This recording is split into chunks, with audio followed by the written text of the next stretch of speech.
2, 1, Okay. and episode 305 with Miss Helen Patton, granddaughter of General George S. Patton. And you asked me, what am I interested in? And that I'm interested in odd things.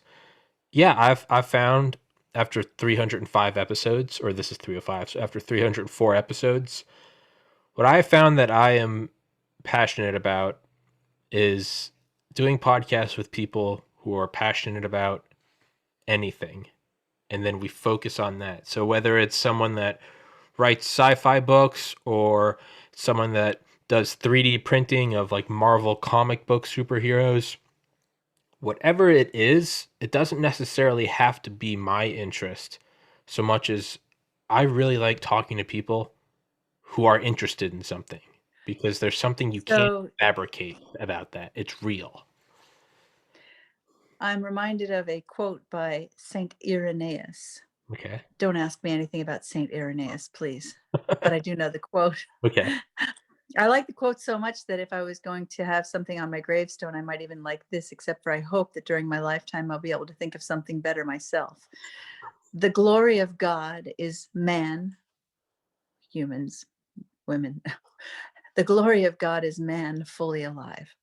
Yeah. I love that quote. So, in that way, something's brought us together.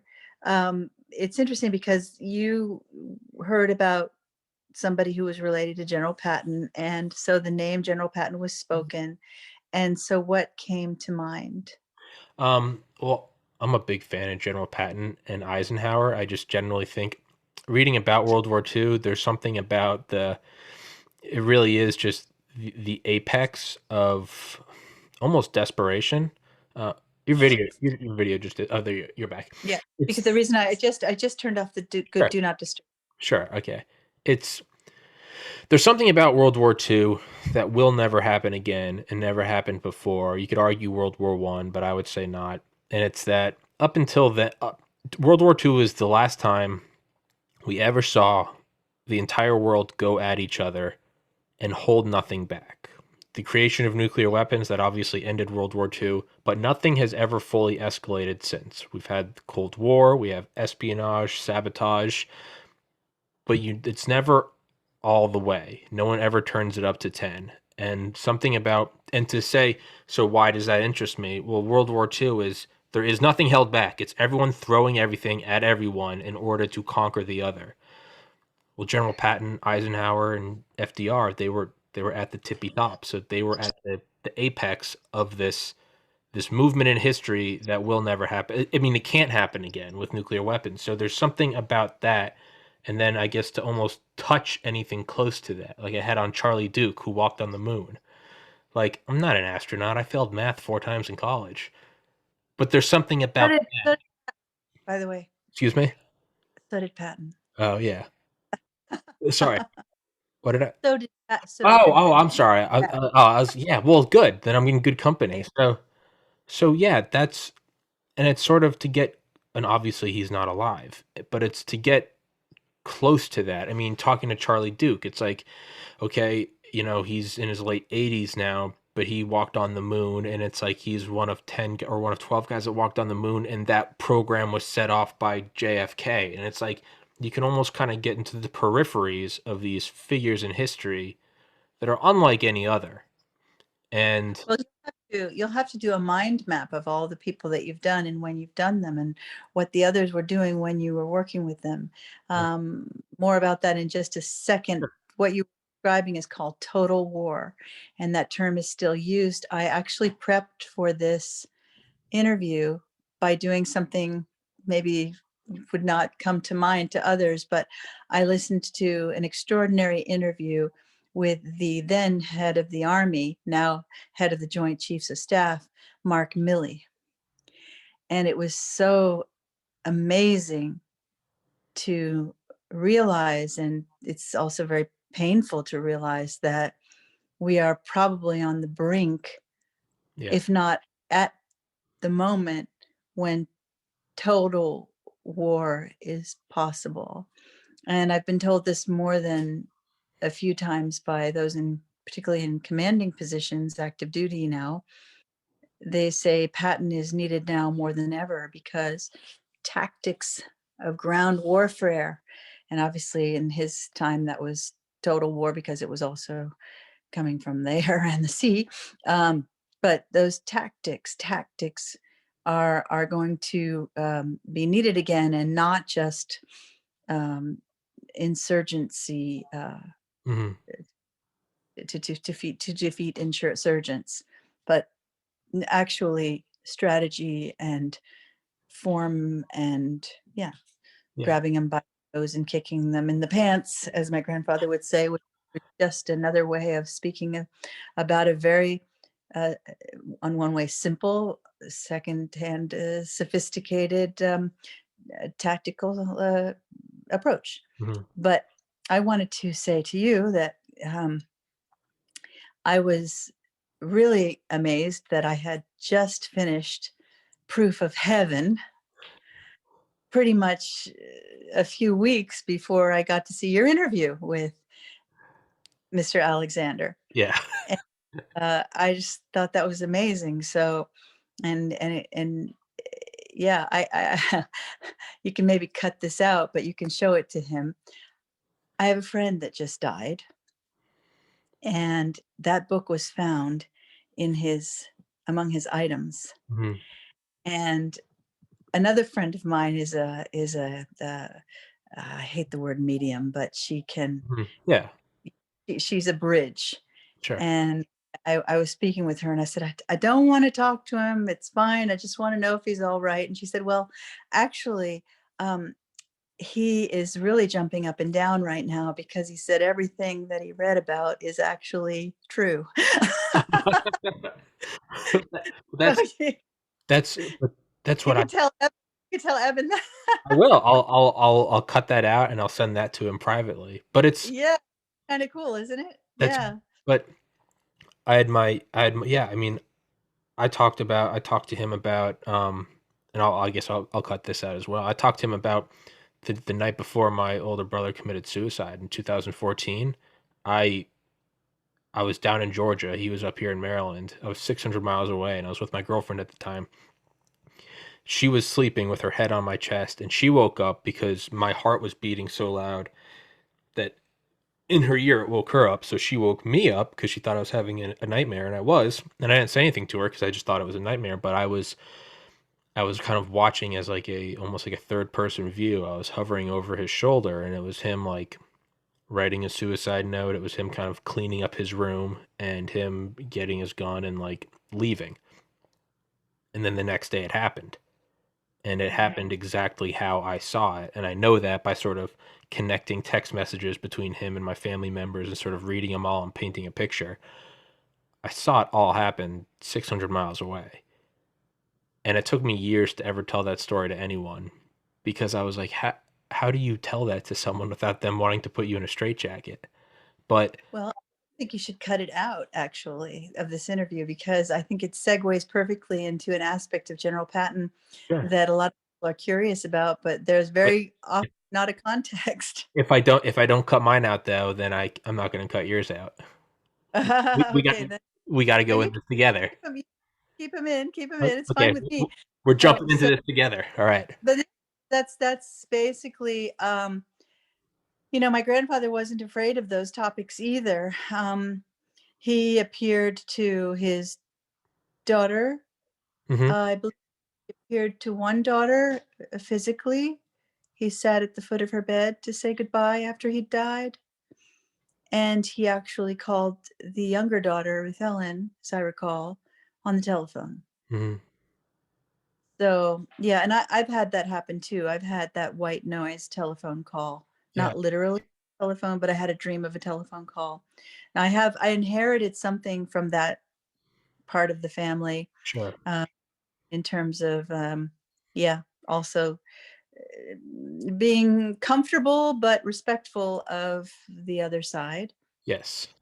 Always wondering whether it's just all my own illusion, and then at the end, I don't really care if that's what's gonna get me by, then I'm That, happy to leave it, but no, anyway, it was nice to know that you reached it out to Eben Alexander, and Yeah, and I fully expect if I die that, some faction of my grandfather will be there to greet me, because we have a few things to talk about. One is, Grandpa, I've given you a lot of my time and a lot of things off to the side to attend to your unfinished life. And sometimes I get a little bit mm, ticked about that.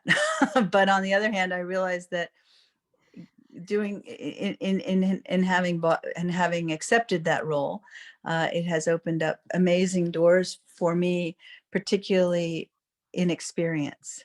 Yeah. You know, yeah. I mean, I won't say job opportunities, because I didn't set off to be a historian at all, nor am I a military historian. I am a highly trained Shakespearean actress, I guess you could even say, and singer and director and producer, and I'm dabbling in writing. I don't want to call myself a writer. I've done a lot of writing, but not enough to really say I'm a writer.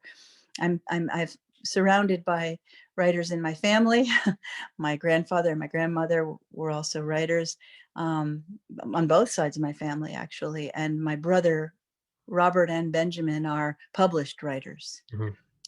So I hope that I can write something one day along the lines of what we're going into. Yeah, it's well, yeah, I would disagree and say you are a writer, because I think anyone that wants to write at that moment becomes a writer. Mhm. I don't like the idea of gatekeeping of, "You are not a writer, Miss Patton," and it's like, "Yeah, I am. I put my hand down with a pencil in it and I wrote.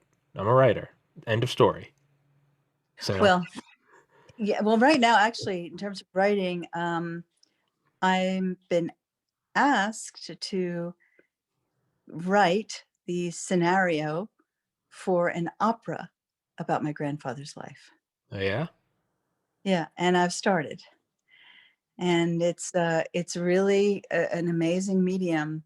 It's like ballet. It's like anything with that kind of an abstraction gives you the freedom again to go into the uh, crevices that are sometimes, mm, you have to have a high note to sing rather than a word to say, Sure. or you know what I mean. Sure. It, it's art. Art can reach those places that sometimes the uh, left hand brain can't. Absolutely. Yeah, no, I mean, the right song during a movie, right? Or I mean, Mhm. it's like saying "I love you" versus like giving like your sibling a hug, like a big bear hug. It's like not everything can just be broken down into quantitative. It's one plus one is right. I mean, you can say there's a million people versus when you stand somewhere and see a million people at the Olympics or marching. It is not the same as saying it's a million. You go out and you're like, oh my God, there's a million people. It's this pulsing, moving, massive organic matter with a million consciousnesses, and it's like, yeah. So I mean, back to Total War to touch on someone who was at the the tip of the spear or the top of the spear, you would even say for Total War. Yeah, maybe to explore all of it, one of the tools you have to use, kind of like Total War, ships, planes, submarines, tanks. Maybe you have to approach it. Sure, you can write about it, you can have movies about it, you can tell stories about it, and audiobooks and paintings, but maybe you also have to write an opera. Like that might be one of the things you have to use to cover it. I think this opera, where it's going right now, and I'm not going to, be married to this idea, because you have to always kill your darlings before Yeah. you're finished. Yeah. But my darling at the moment is a framing device using my grandfather's and my grandmother's last 2 weeks together in the hospital, Mhm. where he is where he'll review Mhm. the years with her, Yeah. the ups and downs, the mistakes, because before he had the accident, Mhm. he was incredibly frustrated. He'd lost his third army. He was relegated to a desk job, which he was not completely suited for. He was trying to convince his higher ups that the Germans could pull themselves together without being a threat. and that it was better to allow them to, yeah, this sounds really, really controversial to say. No, that's what Patton said, to take them. We fought the The wrong enemy. the words Arbeit macht frei, which Hitler mangled. I think my grandfather actually understood the essence of it in the German spirit, and that they were incredibly good workers. And, but he was a bit ahead of his time, and this idea was just not going to work at that moment in time, because there was still a lot of work to do to get the the sickness out of the body, and and it wasn't going to be okay to, you know completely lean on Germans going back to life as it was, Yeah. or business as usual. But anyway, so he had he had some axes to grind with the way things had been handled in the campaigns, and he wanted to write about it. And so, he would kind of go off at the mouth and say, well, I'm gonna do this. I'm gonna be writing this book. I'm gonna go back, and I'm gonna go back to America and maybe semi-retire, and write this book and expose everything. And so that didn't happen, because he had an accident the day before he was supposed to leave to go Mhm. back to the United States. And so I kind of thought that this would be an occasion to sort of write that book in a in an one act or two act opera, where he discusses it with his wife, and then the other characters, which would essentially be nurses and guards, Mhm. would play characters that come in and out, Yeah. uh, and they do scenes from the past, and Yeah. even go back to childhood, or even their love story, and personal things. And then, everybody really wants to know, was it an accident? Was it foul play? Who had it out for him? And yeah, the fact is that you can travel down almost any one of those roads, as for instance Bill O'Reilly did. Mhm.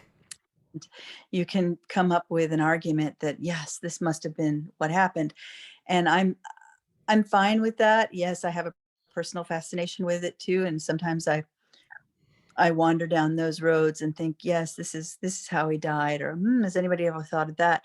And then I stop myself and I say, why do people care?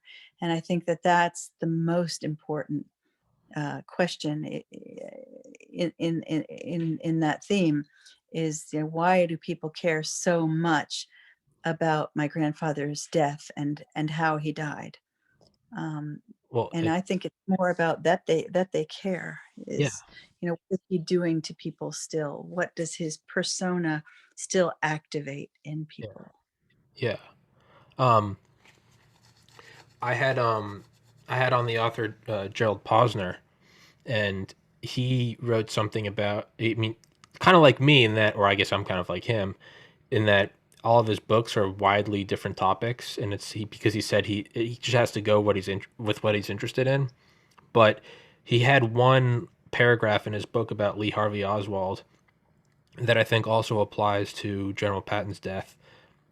Is that as well is when you look at the evil of, say, 6 million Jews being systematically incinerated, men, women, children, as evil as it is, your mind, there's almost a little bit of closure, because it's who could pull that off, and it's Adolf Hitler, and it's like, oh, okay, like the worst guy ever that anyone can ever, if you're compared to Hitler, that's the worst insult. So your mind kind of balances it out, like but with Lee Harvey Oswald, when you read about him and how much of a really just bad person he was, and how immature and unintelligent he was, and just a goof, and then you find out he's the one that took out this beloved, handsome president, who wants to put men on the moon.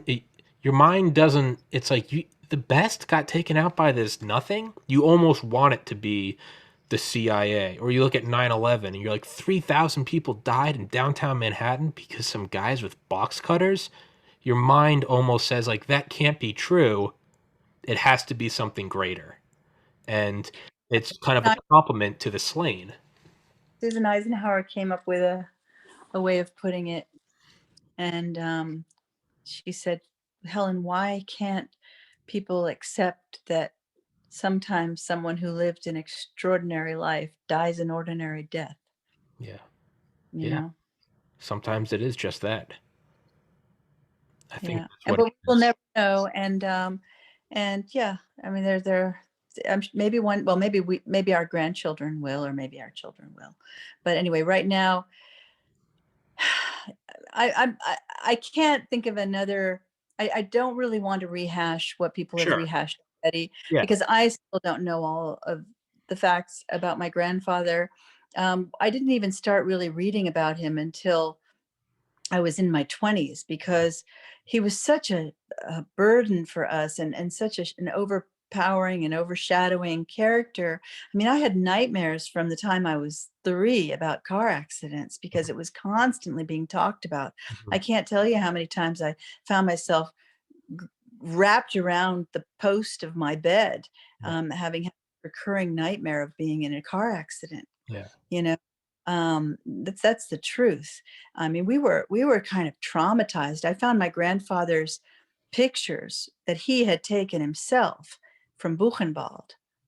I had found a trunk in our living room that nobody ever sort of bothered to open, but I was about 7 at the time, and I pulled the heavy cloth off of it and, got onto a chair and pushed it up. It was a big black trunk from Czech Republic, or the Czechoslovakia, that somehow, I guess I heard that it was a wedding present for the two of them. But anyway, for my grandmother and my grandfather. So we just looked at it like, oh, look at that old big trunk. Nobody ever opened it, and I opened it, and my mother came into the living room, and I was sort of in a sea of 8 by 10 black and white glossies of dead prisoners, Yeah. charred prisoners. And I remember, just my mother comes in and she's just, oh my gosh, what is this? What have you found? And I just looked up and I said, what is happening? What is happening? That was really, I think I would have to say that was pretty much the day I lost my innocence on Yeah. the earth. Yeah. Kind Yeah. of like my time, my little boy, we were walking down the street in Covent Garden, and they're having a big festival with firemen, and they were celebrating all the firemen of the London. And anyway, they were giving out red balloons to the kids, and my son was walking down the street with his red balloon, and he was so proud. I think he was about 3 or 4, and just ear to ear. And some low life just walked up to his balloon and popped it with a cigarette. And I have never, ever seen anyone lose their innocence so fast on this blue planet. Yeah. It was like a child just was like, I can't believe my world has just popped, you Yeah. know? Yeah, But literally anyway, just to bring it down to a child's terms, that's what it was like for me. having the balloon popped. Yeah. I mean, Yeah.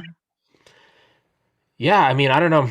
There's gotta be something about that specifically, right? And it's not even just finding photos, that's terrible enough, but it's like, one, it's the whole aspect of, even if it was photos of deer, it would still be, there'd be an emotional aspect, because it'd be like, oh, this is what he saw through his eyes, so you're getting Mhm. this little glimpse of his subjective experience.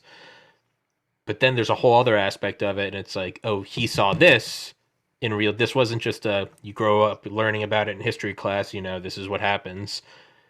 It's like, oh, this is what he saw, and these photos obviously haven't been published to other places. So in a weird way, No, it's they weren't.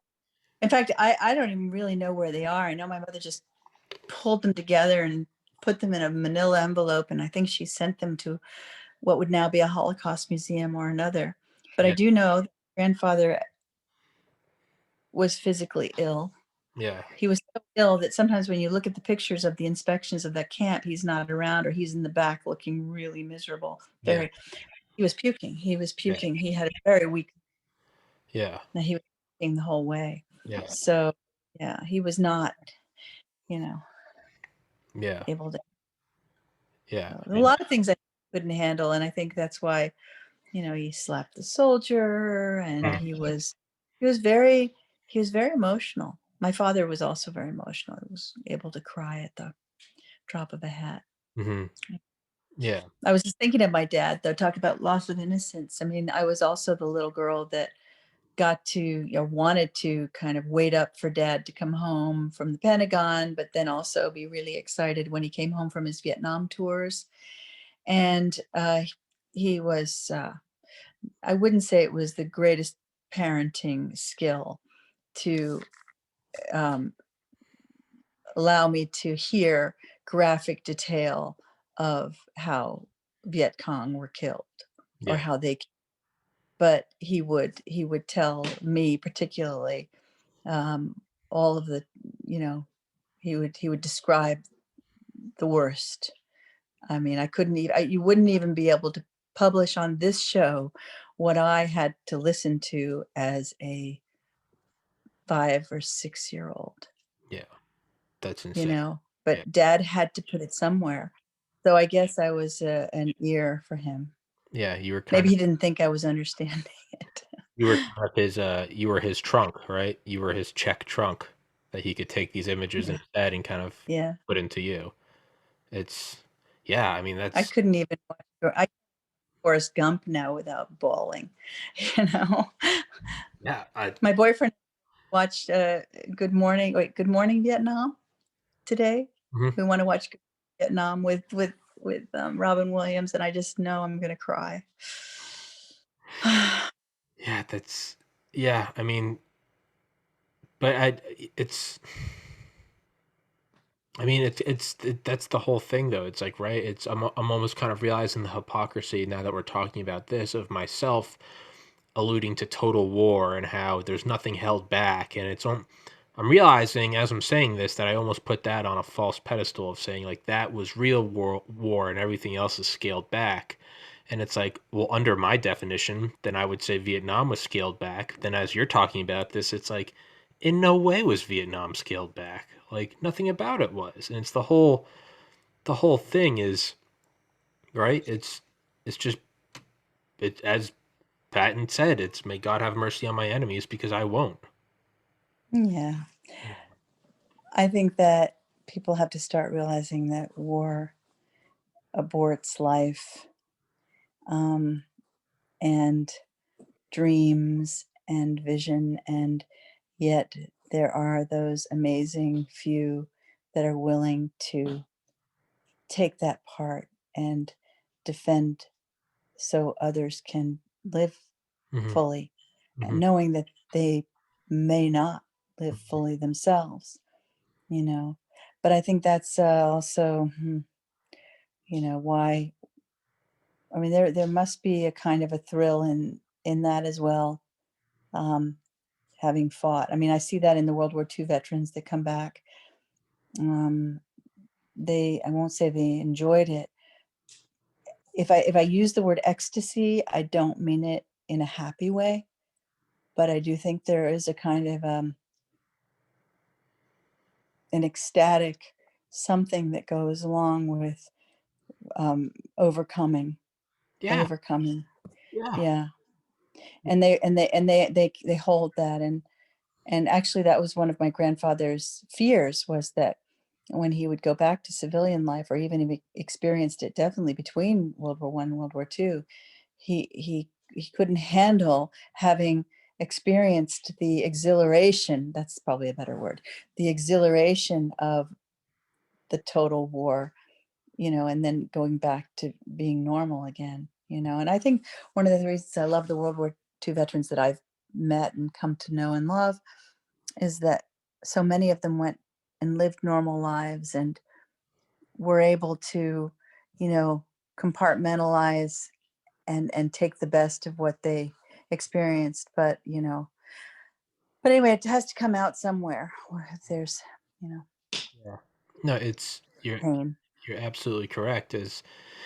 I mean, if I recall correctly, a lot of the biker gangs formed in the 50s were from World War II veterans because it was like the mixture of camaraderie, but also just any sort of danger or any sort of. I mean, I know F-4 Phantom pilots after Vietnam, a lot of them came back and would get into like meth because they're like, how do you, I mean, how do you go? Match that. Yeah, they're like, how do you go from flying a plane so low that they would have like leaves stuck in the engine when they came back to the runway, dropping napalm and watching their best friends killed? And you're right, not ecstasy in a good way, but in terms of just the life dial turned up to 11. How do you Hmm. come back from that? How do you come back and go work at a cash register? Mm, How do you do anything, good or bad? mm, mm, Whether it's good, whether it's, you have $1 million, 10 million, $100 million and a Ferrari, and it's like there's still no weight to it. It's not. mhm. It's I don't know. Maybe that's Well, unfortunately, only those who have been to war will put an end to war, yeah, yeah. It's yeah. I I mean, think. yeah. I mean, and So, I know. I mean, and obviously you've heard every quote from Patton ever, but I'm just do you thinking have of a one. favorite? Well, I'm just thinking of one that kind of making sense to this is he said his wish was to be the last soldier killed with the last bullet on the last day of the last battle of the last war ever fought. Hmm. But I'm Hmm. kind of thinking of it more of like that. Maybe and maybe I'm stretching. Maybe I'm just looking at it my own way. But maybe that's is like I don't want to miss any war. I don't want to miss a single day of it. But I also don't want to live a single moment without it. I want to see it to the end, and then I want to be gone. And I want to quote his aide, Charles Codman, who wrote the incredible book Drive. Mhm. Um, just amazing book. He said, General Patton died in action, Yeah, killed in action, yeah, died killed in action. yeah. Because he was even though I guess the war had finished, he or his part in it had kind of come to an end. He was still fighting inside and still looking for solutions and looking for resolutions and figuring out, what the enemy might do next. Yeah, And yeah. a lot of people think that he was right, but he was just ahead of his time. And you know, He he definitely. I mean, for everyone that doesn't know what we're talking about, he said that when quote talking about the Germans and the Russians, he said we fought the wrong enemy. But then he also another known as like we should have taken the war straight to the Soviet Union and finished them off then. And with the obviously, Germans, he wanted to do yeah, it with the yeah. Germans. And we went on to do that for 45 years anyway, 46 or Yeah. 46 years. But I think as I Oh, learn more, I think oh, you know, sorry. no, you're fine. Is My mother's interrupting, but I love her, but she's calling me and I have the do not disturb on, so I don't know how that happened. if you need to take a call, it's fine. It's Oh yeah, because you can no, we'll talk to her later. okay. Sorry. But I was gonna say Operation Paperclip, where the United States at first brought over 1,300 and then totaling 33,500 Nazi scientists under Curtis LeMay between like 47 and like 52. We brought over all these Nazi scientists to do what? To help build rockets, to do what? To help gain an edge against the Soviets. So it's not even speculation. What we literally did, and that's kind of a term everyone uses now, literally, but I mean the literal use of literal. What we literally did was bring over Germans to fight the Soviets. We used them to fight them, which is Mm, exactly mm, what Patton wanted to do. That's so I can't look at his quote of saying that. I mean, the Nazis are horrific people, but I mean, if we're just looking at this from an objective standpoint, Curtis LeMay, probably the biggest drama queen in all of military, he brought over Nazis to fight the Soviets. Patton was just 7 years ahead of him, 2 years ahead. mhm, It's mm. so yeah. I don't. Well, He, they were mad enough, weren't they? yeah, yeah. Well, I think it was LeMay that said, or maybe it was his like deputy Thomas Powers that said, "There's no point in beating a dead Nazi horse," because they were like, "It's over, it's finished, they're done, they're done." So everyone, kind of stop clutching your pearls. We need to use them as for the next war. Yeah. So Well, yeah, anyway, we'll never know. We'll never know. Hey, no, listen, do you have any questions or do you have any thoughts that you want to cover for this that we haven't yet covered? you're not. I just kind of wanted to talk to you. Just kind of see what happened. I don't. Well, Yeah, that's yeah. It's. I mean, is there anything in specific you would like to go over? I was just thinking about I've been using the Corona time. Actually, I won't say wisely. I wish that I had used it more wisely in some ways. were so many things I wanted to get done when I realized I had all this free time because I didn't have to travel. It's the first time I've ever lived in one place this long. Yeah. I'm not there right now. I was in Sweden Mhm. I started with a 3-day trip and I ended up staying 3 to 4 months Yeah. in my home up there. And at the same time, there was an old but famous and beloved restaurant that was up for sale. And my beau and I put a bid on it and we bought it. Oh, yeah? And then we bought a few other properties. And it's funny because I went up to this little getaway in Sweden originally to get away, to find one place where General Patton couldn't find me. And I remember after I purchased my house, a friend of mine was up in the attic and she said, "You better come up here. There's a picture of Adolf Hitler here." I said, "What?" So the farmer that owned my house beforehand decided to line the attic with 1939 newspaper articles. So I have the whole Polish invasion under my roof. And then a friend of mine had, same friend actually, had suggested that my name be used, our name be used to start something called a foundation, well, a foundation in Sweden for Swedish soldiers. And we had the best of intentions to establish a place for PTSD work and a place where soldiers could come up and get calm if need be. But because of my terrible schedule that was completely unexpected for the 70th and the 75th, I just could put hardly any time into it. And eventually it came to the point where, come on, let's just disband this thing. And I thought to myself, something tells me I ought not to disband it. I think I'm just going to keep it open and let it be there as a holding place because I have a feeling something's going to happen. And lo and behold, a few months ago, while I was in Sweden, the announcements began to be made, and now it's been confirmed that Sweden is going to use our little area as its regimental training ground. And for me, that is so cool because it's the last place that my grandfather ever was before he died. I mean, he did die in Bad Nauheim, in Bad Nauheim, Germany. He was in Bad Nauheim, Germany. He died in Heidelberg um, as a result of the accident we were discussing. But the last trip that he took was Sweden.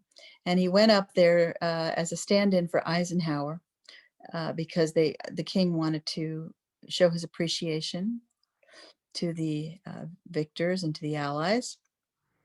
And they said, "Oh, you were also in the 1912 Olympics here. So we shall gather some of the same folks that were with you at those Olympics, and we'll have a replay of a couple of the events." And one of the events was the pistol shoot, because Mhm. he was the first um, contestant of the modern pentathlon in 1912.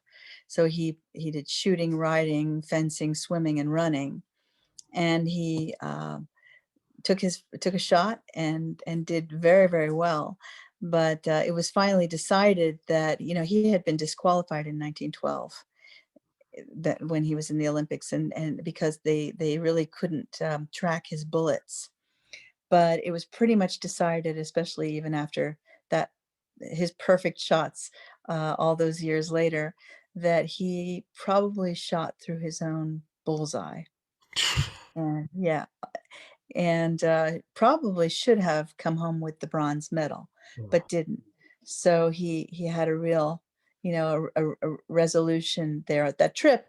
Anyway, to think that life has brought me there after having drugged me across the Liberty Road, where I began my work on Patton, really on what is now called the Liberty Road. That is his drive from England to the Czech Republic. And so I've traversed the Liberty Road up and down and up and down. That became my mission starting in about 1993, when I ended up in a monastery looking for a contemplative. I'm always looking for contemplative life, and I'm always finding war.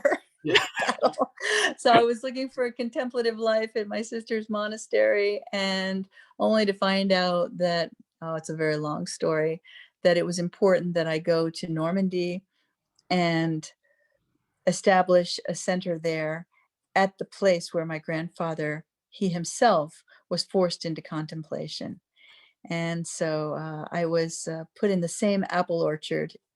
I had a house, but I was put in the same area by this abbess who was giving me my sort of training in in contemplative life by actually living, breathing, learning the language in the same area where he had suffered probably more than he suffered in his entire life when Eisenhower had taken away the Third Army and said, "Look, you're not needed right now on this whole D-Day thing. It would have been great. You've got a great nautical knowledge, but you were a bad boy with your slaps and with your big mouth. And Mhm. so we'll call you when we need you. But meanwhile, we'll be throwing the Germans off and telling them that you're at Calais when we know that you're here in this apple orchard.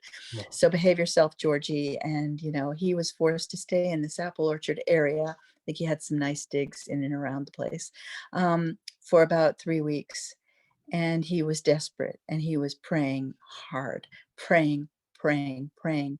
And at the same time, there was a nun who was now call it 4 hours away, but at the time it must have been more like 2 days away, east of Paris, who was hearing his prayers Mhm. in a mysterious way.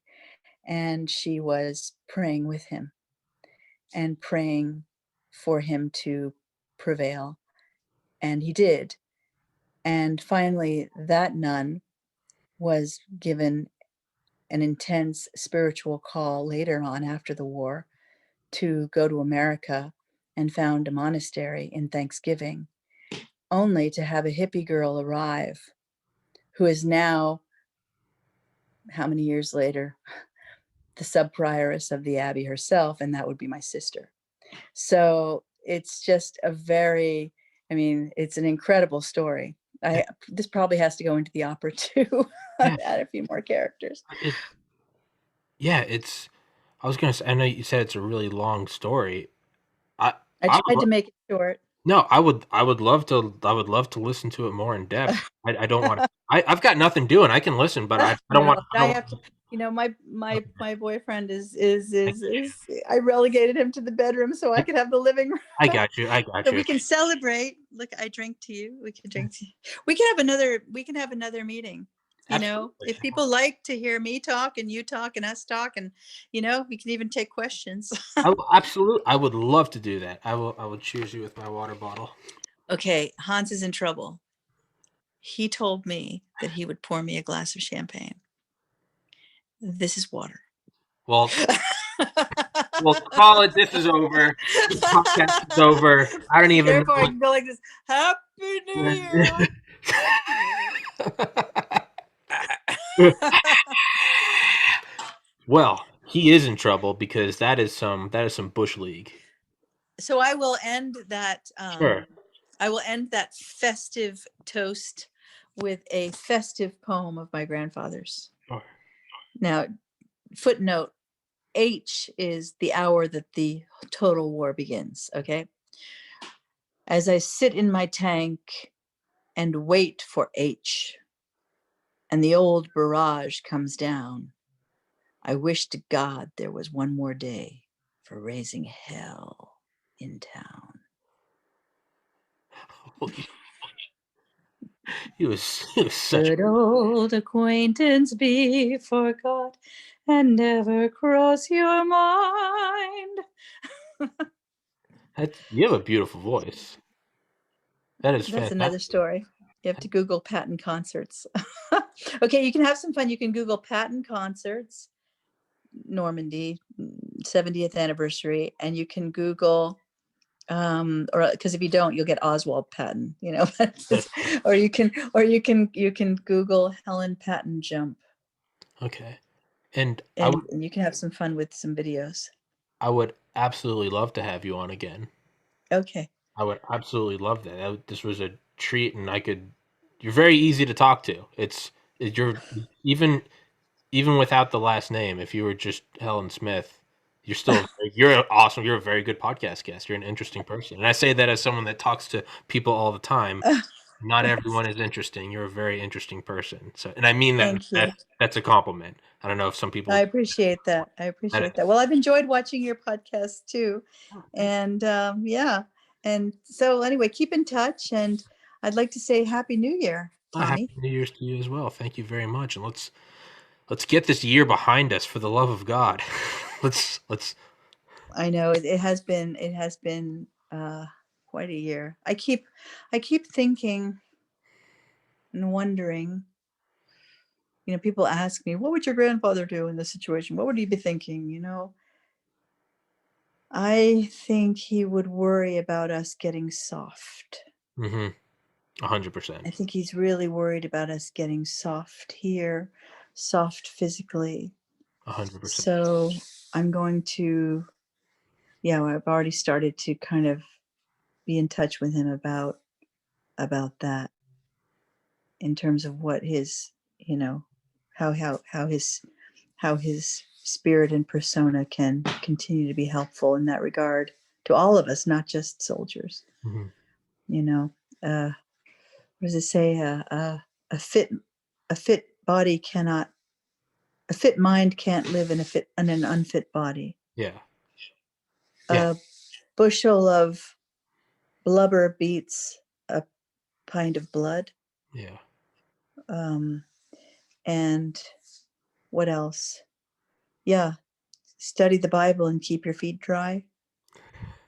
yeah. That's That's and actually what he meant by that is that study history. Study history, keep your feet dry. Very practical pieces of advice. yeah, yeah. And I'm just trying to think. Do not take counsel of your fears, and I think that is really the one that. Whew, man, oh man, are we scared right now? Yeah, it's I mean, yeah. we're scared of every little sneeze or We've been mm, we've been defeated by a cough, right? It's like yeah, but we're defeated by a cough. We're defeated by the knowledge that this cough has can have some dire results. sure. And it reminds me of the Treasure Island with the black spot. Who's going to Hmm. get it? Yeah, who's gonna get But it? I think it's been also a real lesson in preparing ourselves for death. Hmm. And we have to prepare ourselves for death. We don't know if it's going to get us and it's going to kill us. Yeah, So it's funny because one side is stay at home and hunker down, and the other one is live for today because you don't know how long it's going to last. 100%. It's But get also to yeah, defend your neighbor and your family members, and yet at the same time you have to keep yourself sharp. yeah. It is. Eat well, but you eat well and don't abuse cigarettes and alcohol and narcotics, and yet at the same time, God, wouldn't that be amazing to help us get us through? Yeah, at the same it's like, yeah, what do we do? It's like, do we prep and eat healthy, or is it like, are we just rearranging deck chairs in the Titanic? Is it like turn up the music and let's party? And it is like there is an odd I mean, there's definitely it is in a way like death in that normal life has died, and we now have to learn to you have to embrace letting go because it's all going away. It's like you can't go to the bar, you can't just go party, and it's like let it go. And I think there's a Buddhist quote. It's like only by exposing ourselves again and again to obliteration can we find that which is indestructible. And it's Hmm. you just have to burn off. I could never go a week without going to the bar. I could never not go to the playoffs. I could never not. And it's like we're seeing one by one that we can do without it, and we can do it. I'm having a difficult time because I don't want to take the vaccine. I just don't want to take it. I am not a vaccine person. I'm allergic to most vaccines. I get so sick with the vaccines, and I'm really, really well. I'm always well. I'm hardly ever sick. So I feel it's a personal affront to ask me to take a vaccine. I'm willing to get a test every day if I need to, but I just don't want to take a vaccine. And my kids think I'm absolutely bananas. I'm not taking one. I got into medical school for whatever that's worth. I got into medical school in 2013. I got it. Mm. I'm not taking one. It's I just don't. Well, you might have to. What if they tell you you can't travel? I don't travel. I make money off this podcast now, so I don't have to Yeah, but interact with this. okay, so what if you were me and they told me I can't travel? I'd hold up two middle I fingers. can't see my mom, maybe. I might not be able to see my mother and her. I would go see her regardless. Well, Like Thomas no, Jefferson. I mean, I don't want to be an upstart. No, you, And I don't want it to go on the record that I'm not going to take the vaccine, but I'm just saying that it's just a bummer because I feel so healthy. And anyway, hey, listen, we got to end, but God bless and have a happy new year. thank you so much. You as well. Happy New Year's, and I can't wait to have you on again. And I'll field some questions. I'll put out a That'd be post good. on the channel and say, Yeah, hey, put out a post. Let me know what people think of this kind of whimsical and sometimes not so articulate uh, discussion. well, hey, there's 304 of these before it, and people keep subscribing, so I'm guessing some people Okay. like it. So Say it's hi to say hi to Evan Alexander for me. I will. Okay. I will. I will He's send it to very cool. I'd love to meet him one day. uh, he is as cool as they come. He's coming back on in January, I think. Yeah. Send He's this somebody that needs to be heard a he did. lot. I actually he has actually helped me get through a lot. Just having read his book, Yeah. he's changed my opinion of death. I mean, and I don't even know if I believe everything that I read, but I I I believe that he believes it, and I believe that my reality will possibly look different, you know, because Mhm. it'll be my reality. Sure. But he does, you know, it's inevitable, and let's just hope it's as comforting as he says. But also, what I love about it is that he didn't want to stay, that he knew he had more work to do. Yeah. Yeah. You go And back. that's how we all need to feel in the face of COVID, that we have more work to do. One time, it was around September 11th, and I was invited to give a speech at the mm, reunion of all of the American Battle Monument Commission cemeteries in Europe. It's a big convention. And I was first invited to sing with a band, with a military band, and to give a speech. And I got a phone call that said, ma'am, just so you know, we've canceled the band. And I said, oh, why? Well, you know, September 11th has just happened. So there's a security alert and we may be under threat. I said, oh, so, and me? We'd still like you to come. I Yeah. said, oh, okay. All right. So I'll come. But where am I going with this? Why am oh, help me out because I was Evan going somewhere with Alexander. Evan Alexander. oh yeah. Just oh yeah. So I called my sister before I was supposed to fly, my sister the nun. Mhm. And I said, I can't do it. I'm scared. I'm scared to get on that plane, you know, and I got to go through the London airport. And she said, oh, knock it off. She said, God, you're just so you're so self-centered. You must think you're something special, huh? Don't you think? I mean, don't think that God's going to let you get off that easy. Yeah. I mean, you have so much more to do. Don't be so lazy. Yeah. Right. Yeah. You don't get to leave. You don't get to leave that easily. Right. No, It's like you got no, chores to do. You're yeah. not gonna get an easy out. That yeah.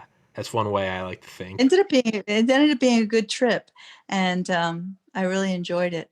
I remember getting to the airport, and still being scared. And I went to the tie rack, I guess it was called, and this woman was selling me a pair of socks, and she had a almost full burqa on, and I was just, and I looked at her, and she was, and I excuse me, can I hug you? And she said, please do. She says, I'm as scared as you are. That's true though, right? It's like what it's yeah, it's right. It's like you go outside right now, it's like everyone's just as even right now, like COVID left versus right. It's like, dude, everyone's as terrified as you are. What It's are like we going to just do with it? All right. I think it's gonna I think it's I think we can only control ourselves, which is I why don't think I have a feeling that we're not going to ever do without it. yeah. And something's going to always be there to make us afraid. So we just have to find a new way. Hey, listen, we've Yeah, yeah. said goodbye 3 times. Okay. I give you a big hug for the internet. Okay, take care. Big bear hug over the internet. Thank you so much. Bye bye. And yeah, I'll send you an email and we'll set up a second one, okay? Yeah, okay. Okay. Bye Thank bye. you so much.